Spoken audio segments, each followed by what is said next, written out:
20 minutes టైంలో 2.5 pages comprehension it is impossible to read and put the answers. మరి full వచ్చినాయి కదండి, మరి వాళ్ళు పెట్టుంటారు కదండి అంటారు.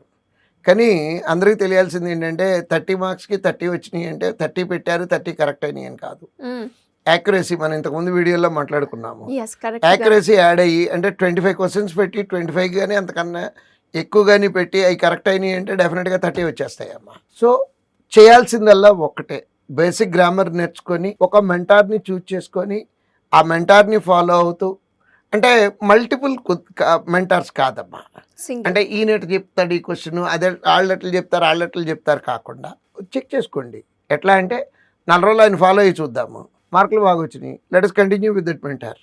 లేదు రావట్లేదు, ఇంకొక ఆయన ఎవరో ఒకళ్ళు ఒక మెంటార్ని ఫాలో అవుతూ ఒక పర్టికులర్, ఎందుకంటే అమ్మ మల్టిపుల్ వేస్ ఉన్నాయి దాంట్లో ఆన్సర్ చేసే విధానంలో. మాకు ఒక గురువు గారు ఉన్నారు, ఆయన ఏదైతే చెప్పారో ఎగ్జాక్ట్గా ఆ రూల్స్ అన్నీ నోట్ చేసుకొని, ఒకవేళ అప్పుడప్పుడు మార్కులు తక్కువ వస్తే ఆయన దగ్గరికి వెళ్ళి, సార్ నాకు ఇదిగో నేను ఈ క్వశ్చన్కి ఇది రోజు ఇలాంటి తప్పే చేస్తున్నాను, ఎందుకు చేస్తున్నాను అని అడిగితే, అలా కాదు నీ ఆలోచన విధానం ఇది తప్పు రావటం వల్ల నీకు ఈ క్వశ్చన్ తప్పు వస్తుంది అని వాళ్ళు దగ్గర కరెక్ట్ చేయించుకునేవాళ్ళమ్మ.